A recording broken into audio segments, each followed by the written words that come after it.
Colin Clarke is a senior research fellow with the Soufan Center think tank and writes about international conflict and terrorism. Hi, Colin. Welcome back. Thanks for having me, Dana. 11 months into the war in Ukraine, significant Russian military casualties, you've written, have forced Moscow to rely more heavily on the Wagner Group, a Kremlin-linked private military company. Is that true? Yeah, it's true. It's why I wrote it. They've been forced to, scour prisons and jails for manpower. They've significantly lowered the barrier to entry to be part of this armed force, and they're using these individuals as cannon fodder. There's been reports of Wagner mercenaries fighting like zombies, just trudging ahead.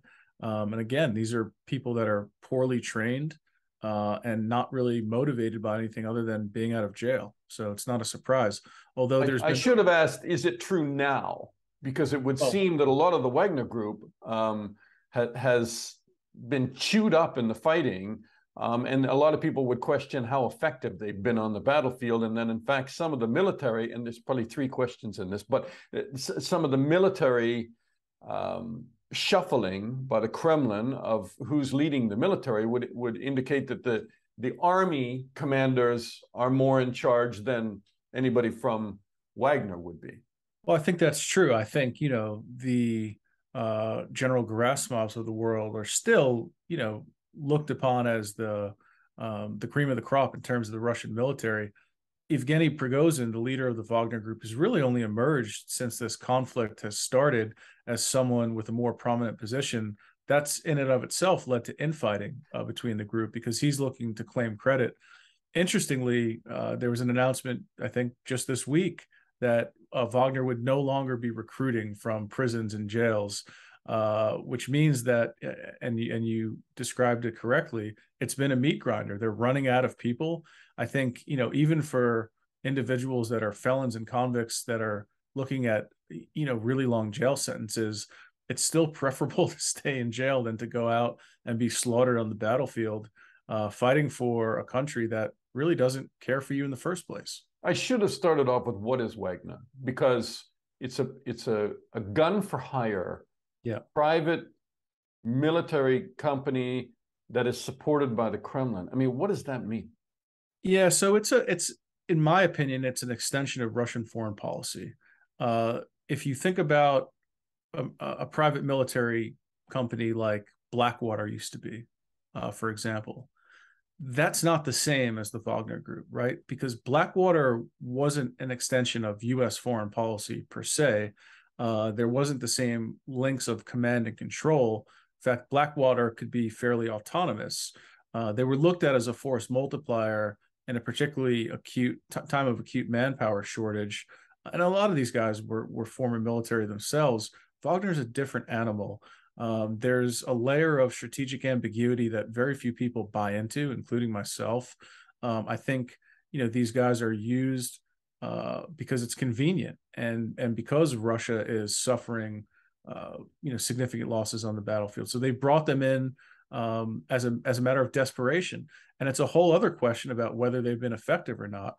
That's a big debate right now. I would say no. How does it, just before you go on, how does it serve Russian interests to have them operating alongside or in front of the Russian army? Like where is the division there of what one does and what the other does? Yeah, so I think it behooves the Russians to have mercenaries on the battlefield because if they weren't there, the Russians would have to potentially conscript individuals closer to home and potentially with people that have links to higher office. When you start recruiting from elite families in St. Petersburg and Moscow, well, now all of a sudden the war comes a lot closer to home. If you're just taking, scraping the bottom of the barrel and throwing, criminals out there, no one really cares, sadly, that these individuals are being killed. So it buys the Kremlin time, and it, in the process, it occupies the Ukrainians, right, who have to fight these guys, even though they're not considered elite by any stretch. It also saves conventional Russian military forces and saves them to fight another day. So they've been operating before the Ukraine war, though. They were in Syria. In fact, they came into conflict with American forces that were operating on the ground. And then you've written extensively about them operating in Africa, kind of in a transactional manner, to quote you, which is that they don't necessarily come in and set up a diplomatic, there's no diplomatic mission attached to Wagner, or they don't come in and try to, set up a government that might be friendly to the Kremlin. They seem to be there for the loot. There's nothing diplomatic about Wagner. They are essentially security for mining concessions, quid pro quo. So they go in, they provide quote unquote security, which is really just, kinetic force to a lot of dictators and post-coup leaders in African states. And in exchange, they're given access to gold mines, uranium mines, and other ways that Moscow is able to evade sanctions. And that's where, if we want to talk about, are they effective, are they not effective, I would say that's probably their most effective role, is in playing that kind of security for concessions role, where they're helping Moscow gain revenue on the battlefield. It's really quantity over quality, and so I'm a bit more skeptical about how effective they are fighting in places like Bakhmut, Soledar, and elsewhere. What do you think is the danger in Africa, for instance, when they leave those areas? What kind of vacuum do they leave behind, and who fills it? That's a great question. I wrote about this for Foreign Policy. And I read it. And this is something where the United States really needs to be careful, and I would say U.S. allies too, because as the U.S. withdraws, and if you listen, I've been critical of President Biden in this regard. He said the U.S. is withdrawing forces from places like sub-Saharan Africa so we can focus on great power competition. Moscow correctly sees Africa as part and parcel of great power competition. So when the resources run dry, the Russians are going to leave. In fact, they have no long-term strategic interest there.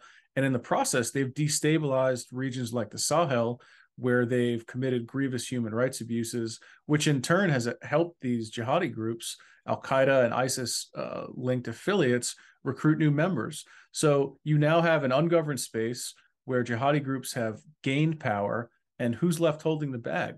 There's going to be pressure on the United States and France to go back in and do something into this region, which has been devastated and destabilized. And there's concern that this could turn into another Afghanistan. Right. I think General Petraeus said a long time ago, wherever you leave a vacuum, it will be filled by extremists like ISIS. Without question. I think he's absolutely right about that. Tell me, do you think that there's a danger? I mean, what is, if you probably, when you're analyzing Wagner, you must think of what is in Putin's head. Is there not a danger of allowing somebody like Prigozhin, even if he's so-called, a friend to Putin, of running, I don't want to call it a state within a state, but it's certainly an armed force within a country that is independent and has even clashed with the Russian military? Is there some danger there in allowing Prigozhin to become too powerful? Yeah, I think that's what we're seeing right now, actually. Prigozhin himself is a former criminal, and he went from criminal to hot dog vendor to caterer, right, Putin chef, to now essentially a warlord. And I think if you've seen some of the videos on Telegram where Prigozhin and Wagner troops are, criticizing the Russian military in some fairly colorful and pointed language, there does seem to be a rift emerging within the Russian side. That's not surprising to me. That command and control is beginning to fray because the Russians have been underperforming, and with their lack of focus on logistics, they've really been struggling, and it's laid bare for everyone to see. So the fact that there's infighting doesn't surprise me. I do think for Putin, someone that's a megalomaniac, anyone that's becoming popular, he deems as a threat. And so we'll see, how long Prigozhin's able to kind of keep his star rising before he gets shoved aside and marginalized in favor of someone else. I mean, there are a few competing groups, right? I mean, Kadyrov, the Chechen leader, has taken a prominent role in the fighting in Ukraine and has often led Chechen forces forward ahead of the Russian military, sometimes supported by the Russian military. Sometimes he's been extremely critical of the Russian army and even the command in Moscow. And then you have Prigozhin. And now this week, there have been reports that Gazprom, I mean, this is the state, gas and energy provider, talking about putting together some kind of mercenary force. I mean, how do you read that? Yeah, it's funny that the timing's interesting because I'm actually reading Steve Cole's book right now, ExxonMobil and American Power. And so there's long been links between energy companies and the need to have some kind of a security force because these companies typically operate in fairly unstable regions. And so the fact that there is an armed force connected to an energy firm, not necessarily novel by any stretch, but there's been a lot of twists and turns in the last 11 months. So very few things surprise me at this point. Gazprom developing its own armed force, sure, why not? The question becomes, where are those people culled from, right? I mean, it's likely the same pool of individuals that Wagner is attempting to recruit from, or that the Kremlin is attempting to conscript, right? It's not like they're going outside of Russia. So, I'm a bit skeptical as to how effective that force might be. Some people would say that this is very much in line with how Putin operates, that he likes to divide and have everybody worried and looking over their shoulder at the shadows around them. And that, by having different armed groups, he always has that security that nobody has too much power. Yeah, that's been his strategy. Although I'd say he's a poor strategist. I mean, in the West, we've built him up to be 10 feet tall. In reality, he's probably about 5'6", and that's, I'm joking, but it shows because Sorry, that's with these elevator shoes on or off? Yeah, I mean he was really overconfident going into this conflict, thought it was going to be a cakewalk, and it's proven to be anything but. And I haven't seen really major adjustments coming from Putin himself. There's been a lot of finger pointing and hand wringing, but in terms of the direction, and again, he's not a military man; he's an intel guy, right? He's former KGB. He's not former Russian military, so it doesn't surprise me that he's not the strategist that many have made him out to be. Last question to you, Colin, and that would be: is there a risk? Maybe it's not so clever having too many different addresses for power in Russia, that in fact there could be a risk to Putin himself from Prigozhin, or Prigozhin could be a successor to Putin if he becomes that powerful.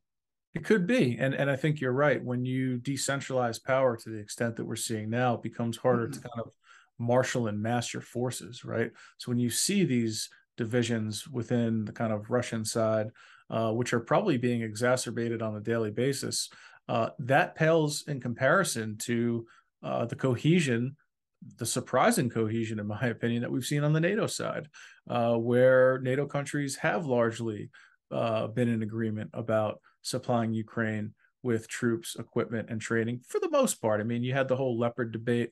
There's a lot of kind of, I'll show you mine if you show me yours, gamesmanship that's going on. But compared to the Russians, I'd say NATO is far more unified, going on a year into this conflict. Colin Clarke with the Soufan Center. Always a pleasure, Colin. Thank you so much. Thank you.